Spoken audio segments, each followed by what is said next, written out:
Okay. Welcome, everyone.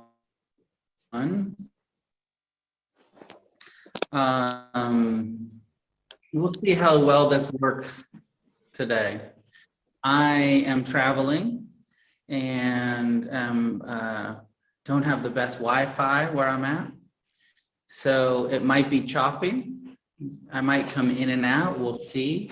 But I wanted to try to show up for the Sangha and do this from the road. I'm actually in Bali, Indonesia, and it's 8 a.m. tomorrow. Where I am, it's 8 a.m. on Friday. It's Thursday, 5 p.m. On the Pacific time.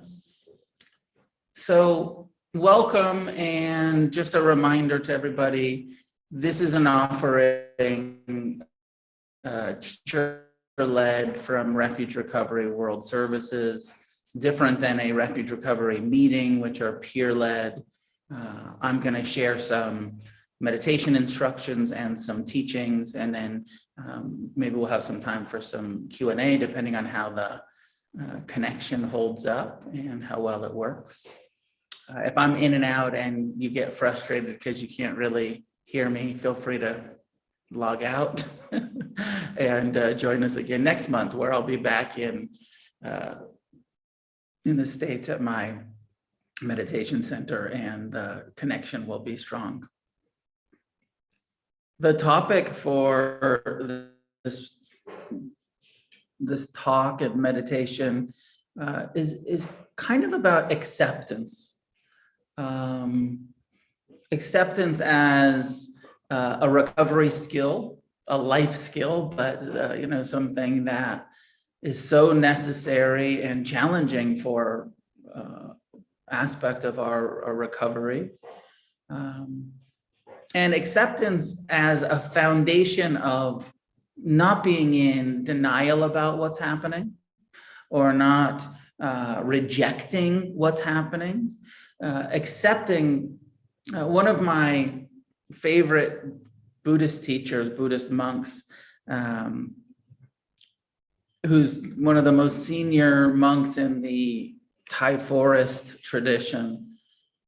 He says, he's like 50, 60 years into being a monk. And he says all the time, he says, the Dharma is so simple. Practicing the Dharma is so simple.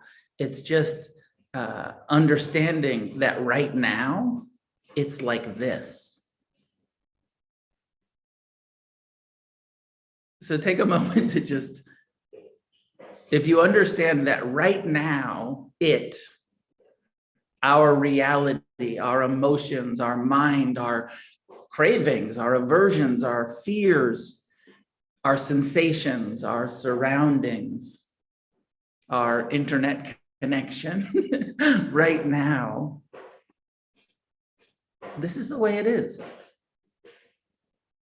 And that's acceptance. Accepting right now, this is what's happening. It's what I'm feeling. It's what I'm hearing. It's what I'm seeing, smelling, tasting.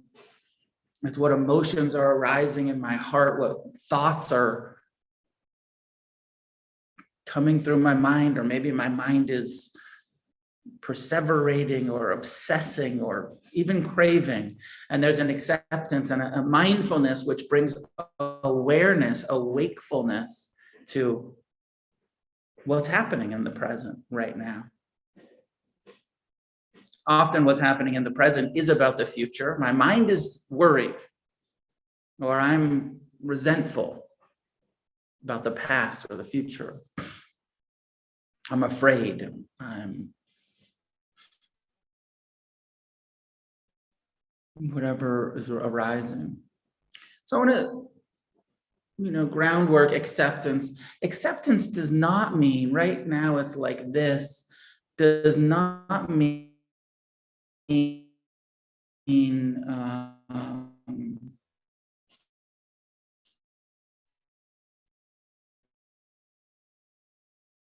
that there's not. Sometimes the term That means I don't have to do anything about it. I just accept, my situation, and I'm just going to wallow in it. I accept that I'm an addict and I'm not going to do anything about it. It's, we accept in Refuge, we talk about part of the first noble truth is accepting that our addiction has created all of this extra suffering in our life. Breaking the denial, the minimalization, the rationalization, we accept. Yeah, my repetitive satisfying of my cravings has created more and more suffering for me. Running from my pain has created more and more pain for me. But we don't just stop in that, like, okay, cool, now I accept it and I'm just going to keep doing it. We accept it and then we take action. So acceptance as the foundation of, it's like this ... and it's calling for whatever we're experiencing is calling for a wise response.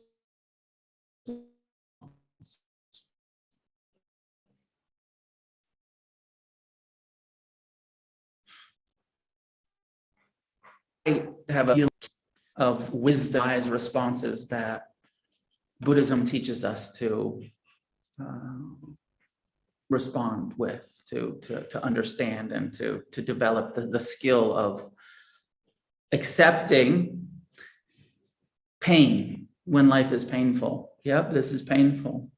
This is a painful experience, thought, feeling, emotion, interaction. It's painful, accepting that. Yep, naming it, understanding it.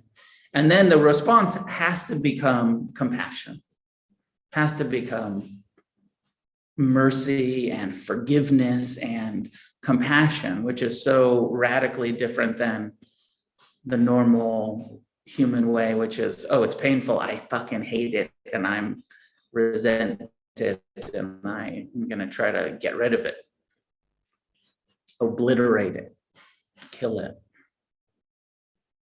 So compassion as the wise response.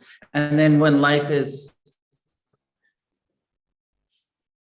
pleasant, it gets quite tricky, accepting, like, wow, right now it's like this and it's so good, so pleasant. This is amazing. But mindfulness teaches us that this is impermanent. And I think that as addicts, this may or may not resonate for you, but that as addicts, so often we're extra attached, extra controlling, clinging to, not very good at non-attachment, not very good at letting go. And so when it's pleasant, how often are we creating suffering for ourselves by clinging to it? By trying to control it and not accept that it's very pleasant.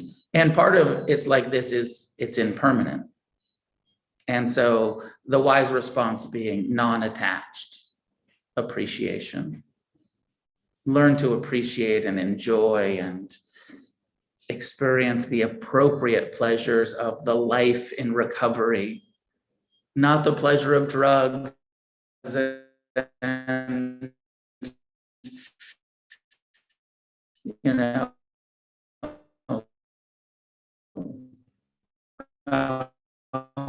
alcohol or the healthy, ordinary pleasures of a human nervous system and heart and mind. They can experience a tremendous amount of joy, free from intoxication. The third part of acceptance, and right now it's like this: how often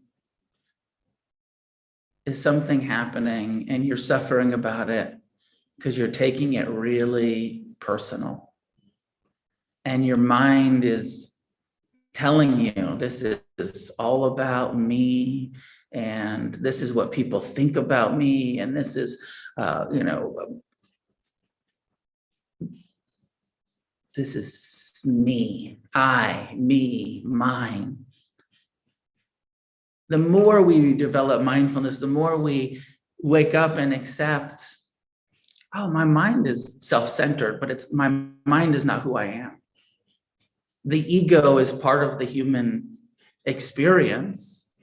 It's a natural part of having a brain and a body.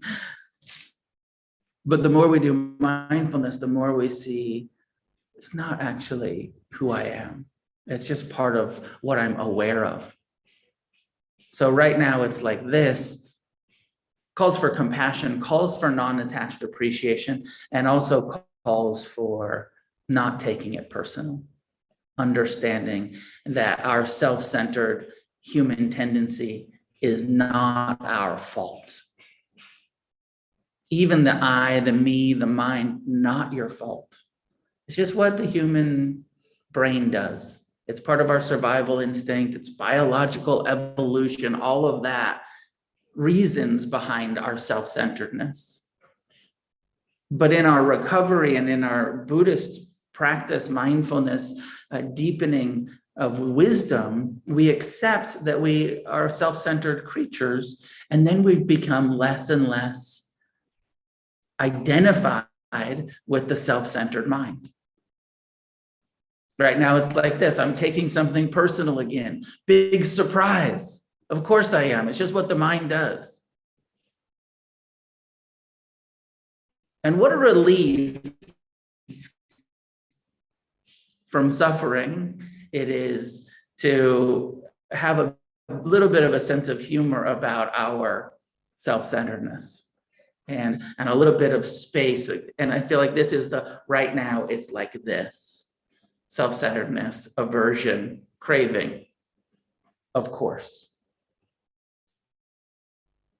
What's it calling for? Understanding impermanence, non-attachment, let go. Understanding that compassion is the goal. Life is unavoidably unpleasant at times. Learning mercy and compassion, acceptance and forgiveness, all of these tools that we have that the Dharma offers us, and the path of refuge recovery, which gives us this amazing map, this path, eightfold path of how to navigate our lives, reality, the world, recovery. But the foundation of it has to be accepting reality as it is, even though there's some really disturbing aspects of reality that we want to avoid. Some really disturbing, traumatic experiences of our own past that we don't really want to allow into reality,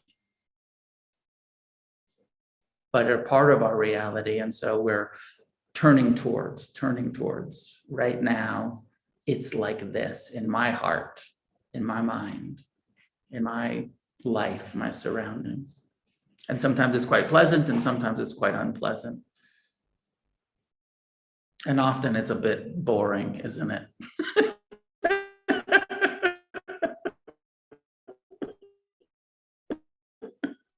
It's not that exciting. All of the dilemmas, drugs and alcohol and behaviors that were like intense. And then you get sober and you're like, wow, like it's just not that intense. It's just not that exciting to be a human. Let me go find some trouble.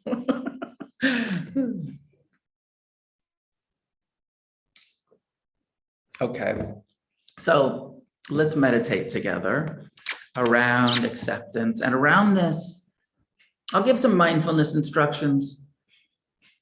And hopefully you can hear me. I hear some people saying I'm a bit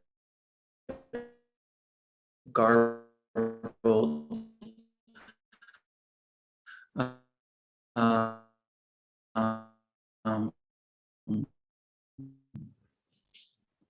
Your meditation right now, it's like this mantra. you're just thinking about the future. Right now, it's like this, breathing in. When your mind starts thinking about the past, come back. Right now, it's like this, breathing out, feeling your body in the chair, the cushion, wherever you're sitting. Come back to that present time reality. Someone's telling me to turn off the video. I'll do that. I'll turn off the video during this meditation. Hopefully the instructions will be better. So find a way to sit that's upright and relaxed.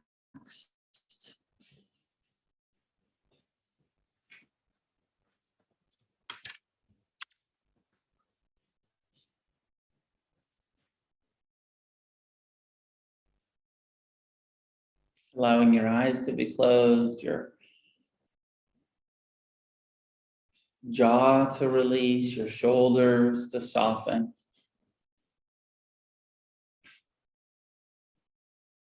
Feel the sensation that the breath creates as you breathe in through your nostrils.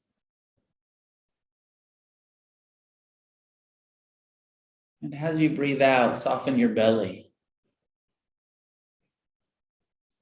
With each exhale, releasing tension, softening the belly as an act of acceptance. Tension is in some way a physical resistance. Softening, an act of acceptance.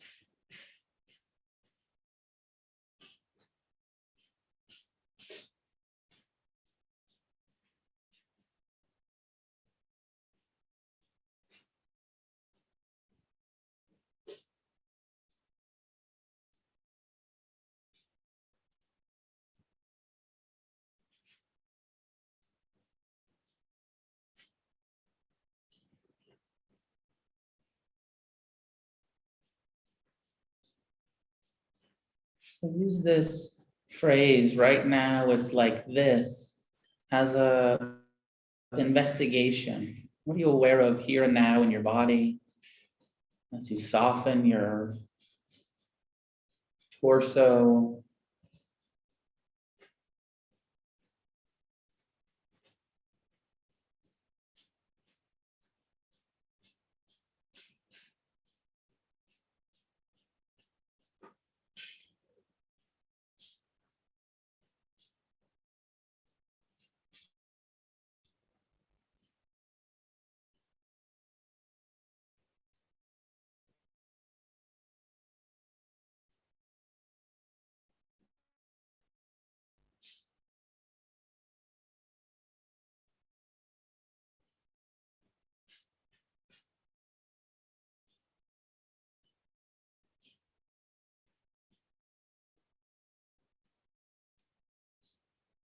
And if you become aware of some pain in your body, inclining your heart towards friendliness, acceptance of that pain rather than rejection,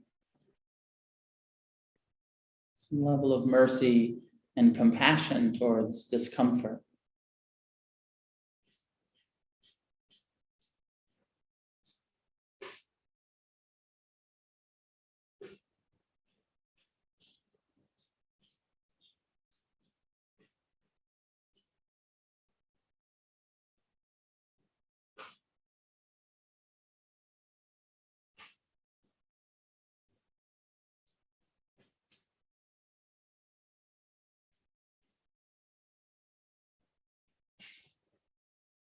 Right now it's like this, and it's all impermanent.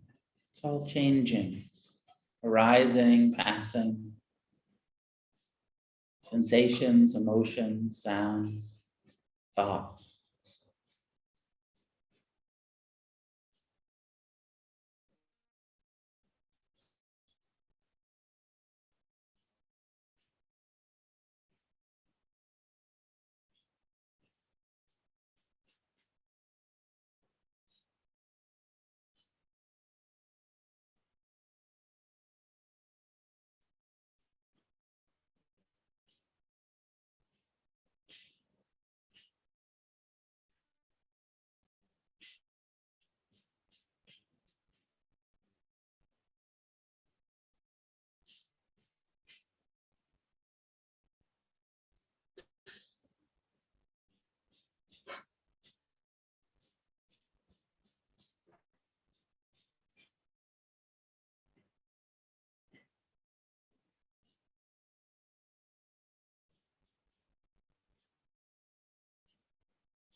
whatever your mind is doing when it wanders into the future or the past.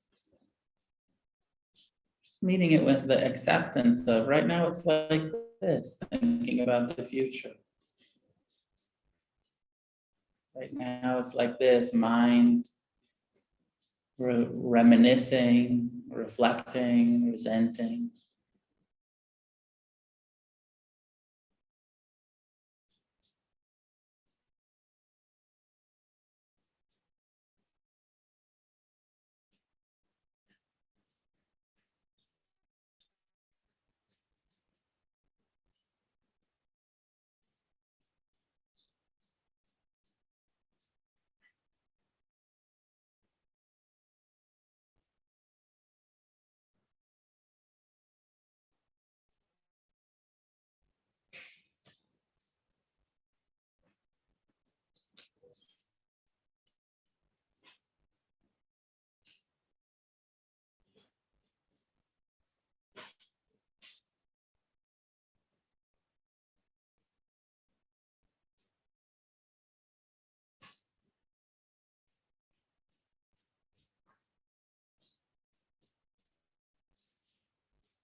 You can use this acceptance, investigation, also towards the feeling tone, second foundation.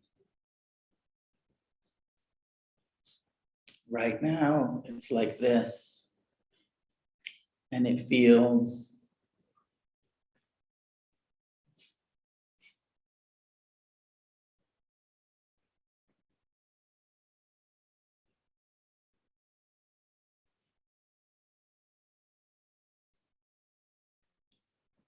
the feelings changing, rising and passing.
Right now, it's like this.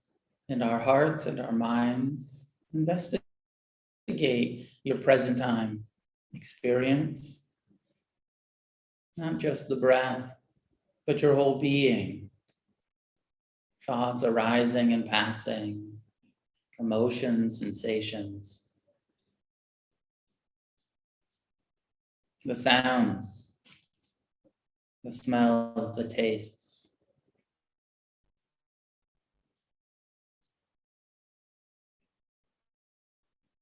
This human condition that we take so personally, we become so identified with how our mind functions, self-centeredness, the fear.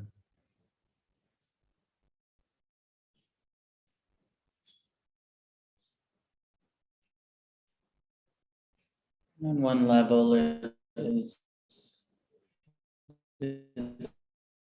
experience, and on another level, it's just the human experience.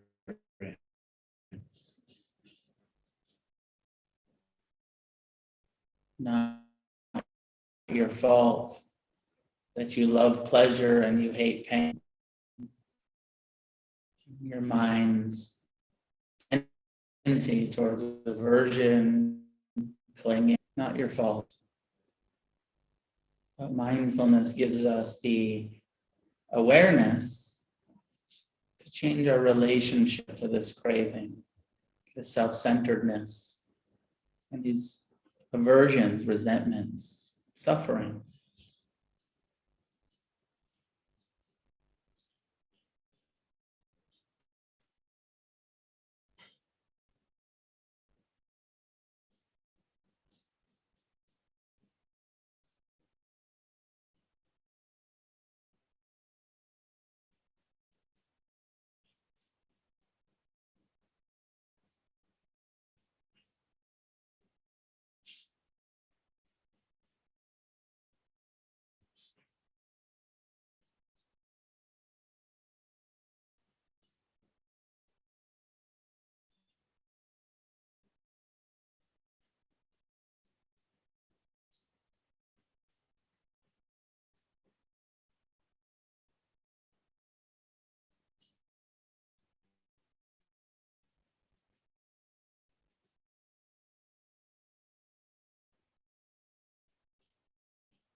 Right now, it's like this.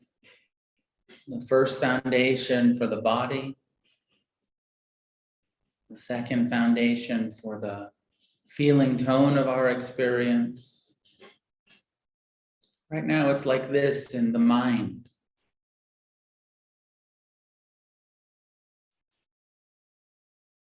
And right now, it's like this for the fourth foundation. As we explore, investigate, accept what's happening in our experience, whether there's craving, suffering, the hindrances of doubt,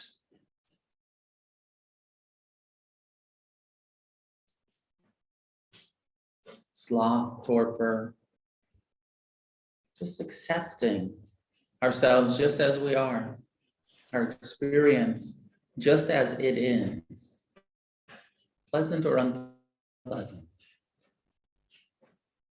And at times we become aware that there's joy present. Right now, it's joyous. It's peaceful, tranquil.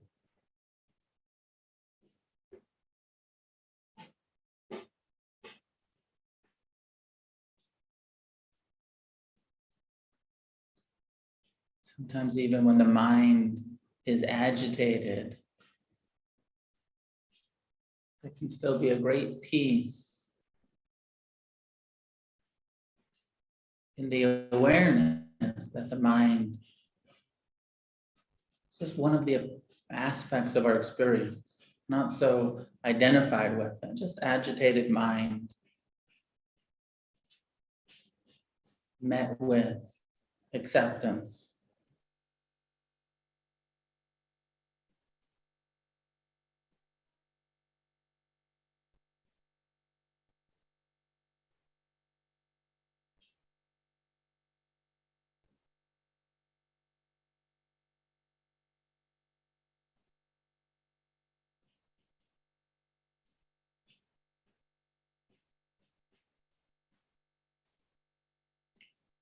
And when you're ready, you can come back, opening your eyes, adding seeing to your awareness, adding moving, stretching, whatever feels good to you.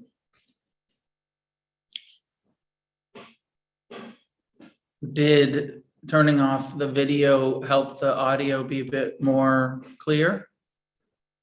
Yes. Yes. Okay, cool. Well, I'll just leave it off then. That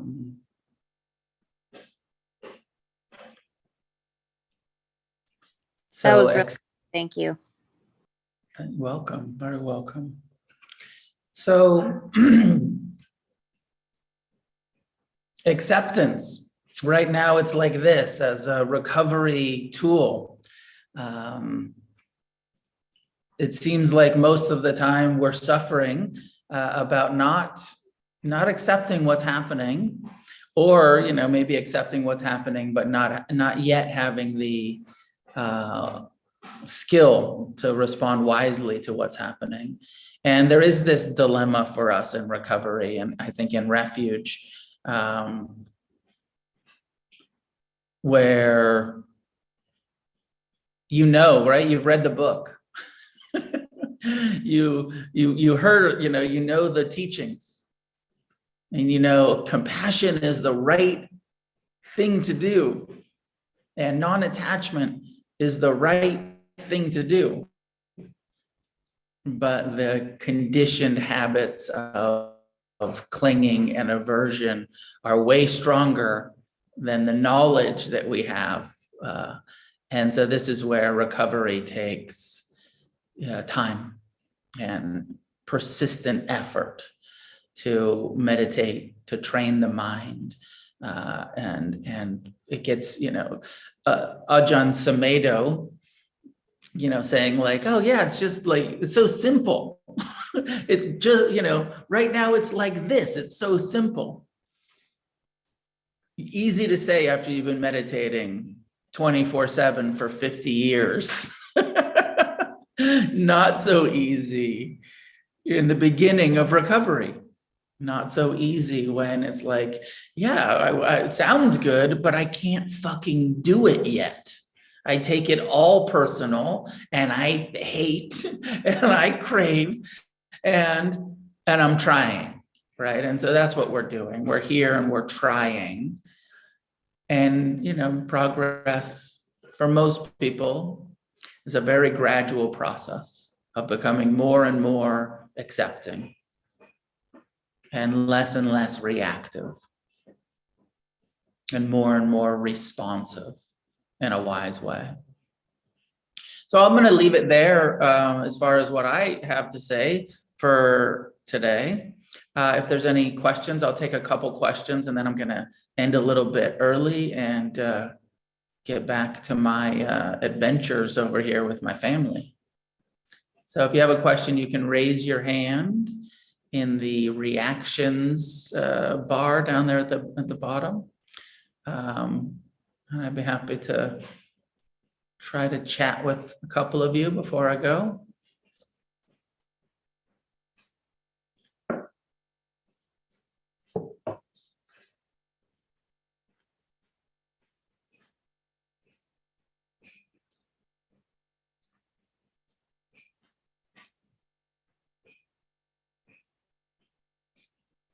Isabel, did you try to raise your hand? It went up and down. Okay. Yes, I did. Okay, go ahead. You go first and then I'll go to Michael. Yeah, I just was wondering if you could speak a little bit to, there's this thing that I've learned about with cannabis use that is called, you can get rebound anxiety. Like if you do it to kind of relieve anxiety and then you overdo it, it'll cause you to have more anxiety. Do you know anything about that? I don't. Or have you heard of that? No, not really aware of it.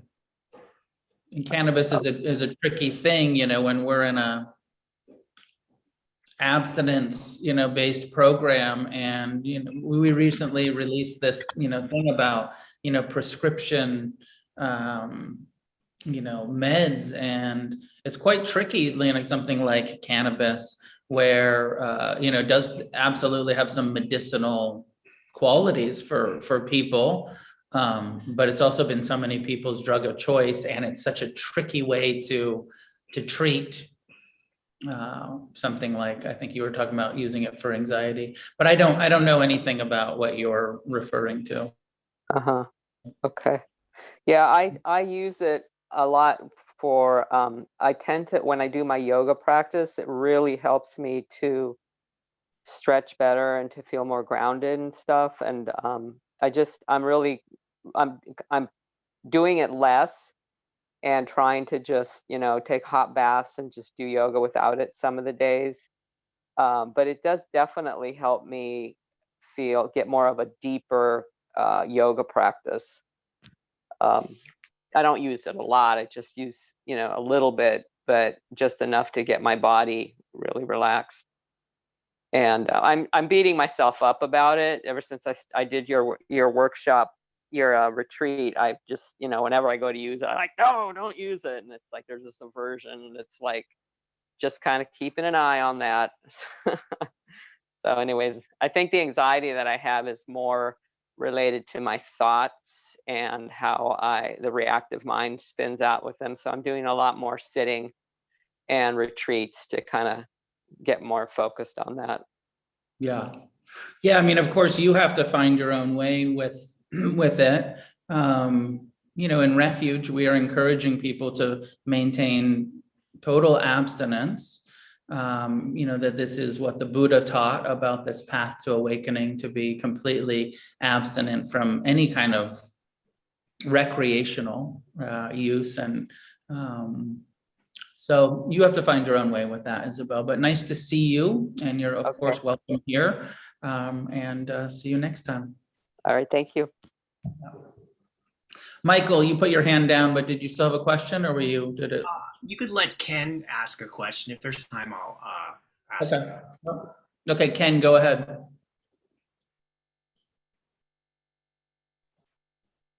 Thank you very much. I really appreciate your meditation session and your holding these calls the first Thursday of every month.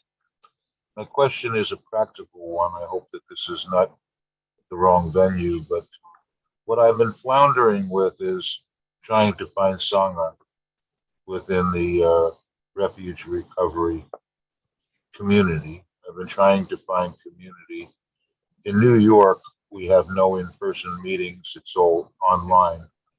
I've been floundering and trying to find Sangha and a community of people that I could meet outside the rooms, and share thoughts and experiences. And I was wondering whether you had any specific counsel or direction.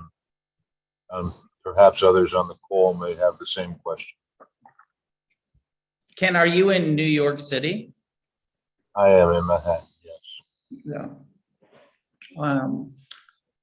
Do you ever have any interaction with the Dharma Punks group out there with Josh Korda? The Dharma, say it again, the Dharma NYC Dharma Punks?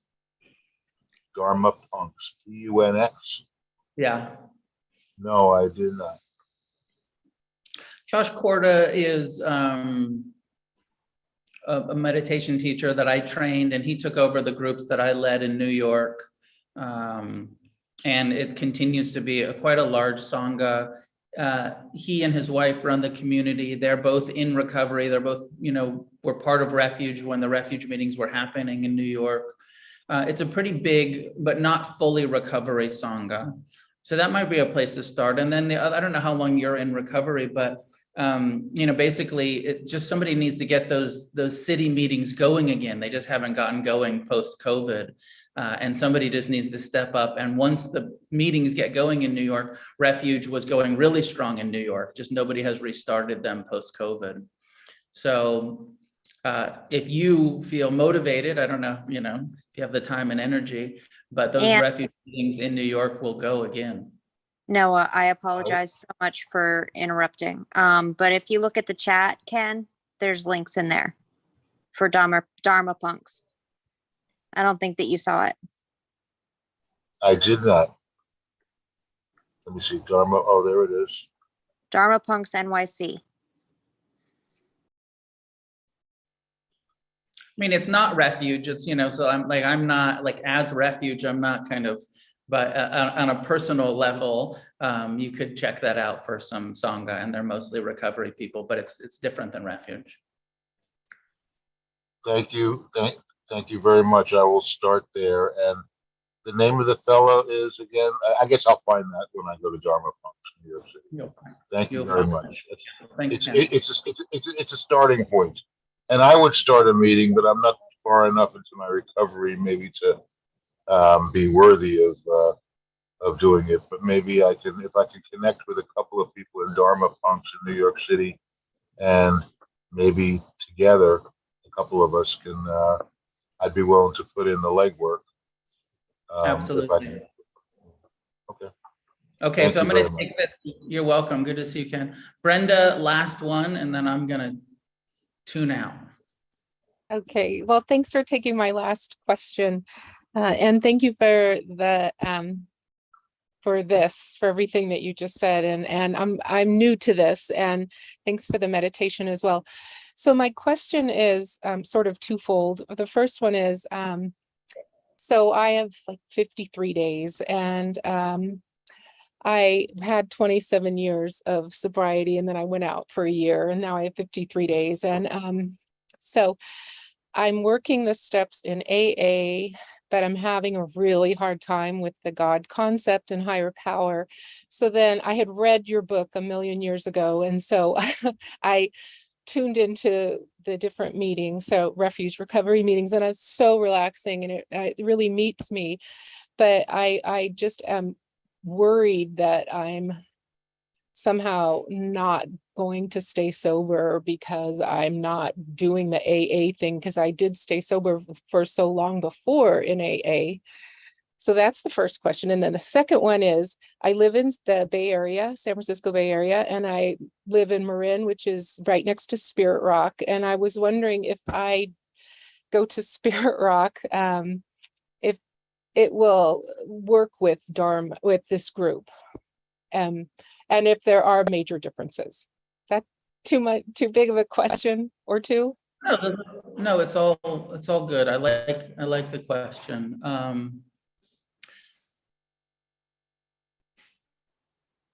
Of course, we get conditioned in the 12-step world that it's the only way. And it can be quite I challenging. need to for laugh on people. that one too. It can, so of course that conditioning is there. And on some level, that was true, when they started 90 years ago. It was, it was the only way, that anybody sort of had any success at treating alcoholism. That's no longer true, but that conditioning for people like me and you for the last 30 years that have been hearing that, and many people that are listening to this, that conditioning is strong.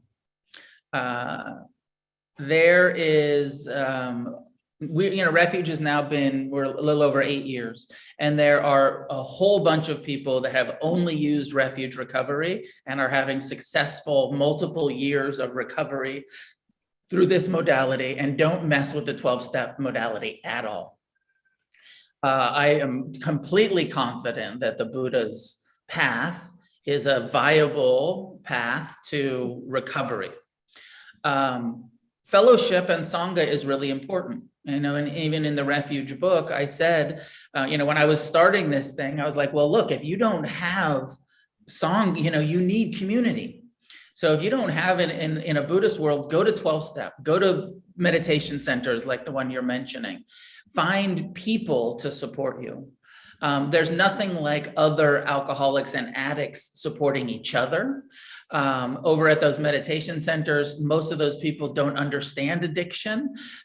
Most of them aren't practicing abstinence. Even though they're very nice Buddhists, they're still having wine with their dinner when they're out in Marin. You'll see them, and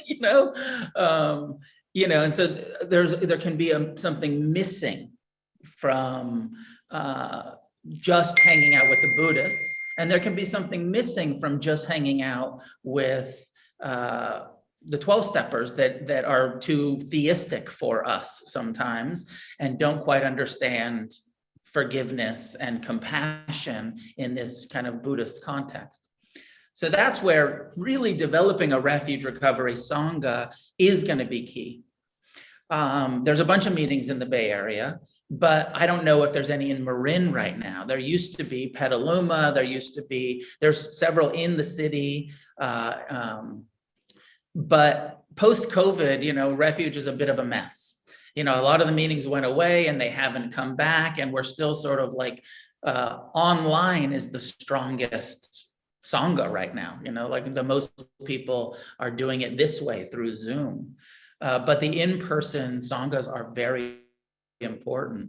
And so, I don't know if I answered your question or not, but my sense is that my own experience is that, I did 12-step and meditation centers and retreats, and until we created this, and I love having this, but that worked for me, having those recovery community and the Buddhist community. So, it is possible, but my sense is that when we can get this all in the same place and have this conversation with each other that are practicing the same principles rather than practicing different principles, it's amazing. So maybe, Brenda, maybe you'll get some Refuge meetings going over there, and welcome back, Thank you. Yeah, welcome back. Thank you.